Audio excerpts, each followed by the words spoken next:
crawls into a crevice and freezes to death. Its blood stops flowing. Its lungs hardens into ice. Its heart comes slowly to a halt. The heart is always the last to go.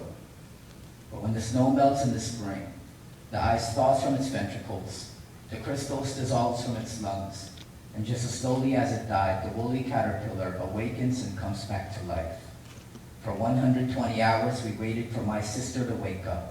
My family mumbling prayers around the doctor who tells us she fell into a coma when a blood vessel hemorrhaged, and my father hasn't stopped praying since. My stepfather searching the eyes of doctors for the answers to those prayers. My siblings pushing me into the room as though I could perform a miracle. My mother making twin towers of my arms the way she crashes into them now, while I attempted to believe that my faith far exceeds science and God would awaken her somehow. Awaken, sweet sister.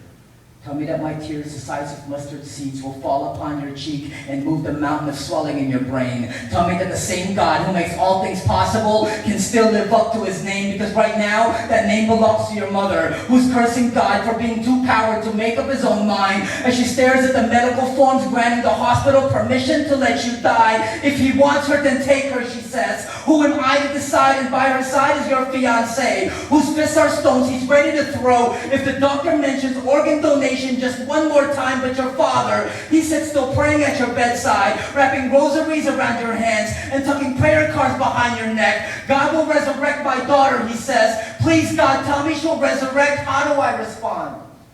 How do I agree when the tubes of your IV intertwines around my throat, strangles my voice every time I plead? Awaken, sweet sister. Make this poem easier to write.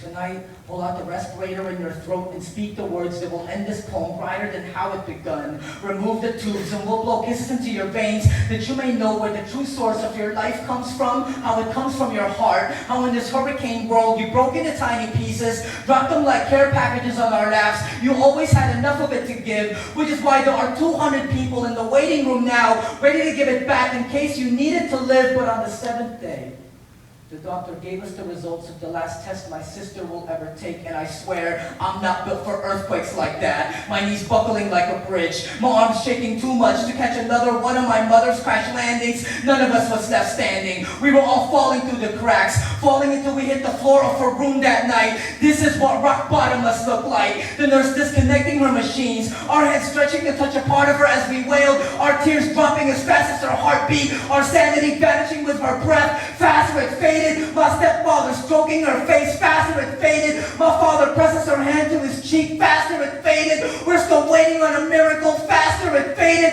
My face planted to my mother's belly. Mommy, this hurts. Faster it faded. And then it was finished. The monitors dropped to 0, and as her breath emptied and her heartbeat slowed, her fiancé removes the ring from her finger, ties it to his necklace, and says, how fitting. It was her heart that was the last to go. It was silent after that. Silent as my mother reaches over to close her daughter's eyes. My stepfather releases a long-awaited sigh. My sibling straightens the creases in her blanket. My father unravels the rosary from her hands, takes the prayer cards from behind her neck and slips them into his pocket, places a kiss on her forehead, her chest, and both her shoulders. Put in a good word to God for us, he says. And that's when I knew that all along we had failed to see the light at the end of this tunnel she was going through. Because while we were praying for her awakening, the awakening was really meant for us, to remind us that life is a coma we can still choose to wake up from. That faith means not having to wait for the sun to come, because sometimes the sun doesn't come, but we can still rise on our own. Her last breath has already blown life into the candles of our bones, with nothing more but a wish that we may live more fully. The woolly caterpillar freezes to death in a winter and comes back to life in the spring. For 14 years, it goes through the same cycle of awakening, waiting until the final year when its work is complete, then spins itself into a cocoon to be reborn a moth and fly away for good. So sleep now, sweet sister. You surrendered your life for too many winters. We'll take it from here.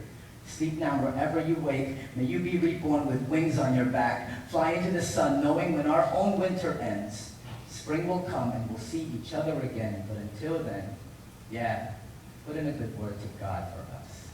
Calumet High School, man. Thank you guys for having me.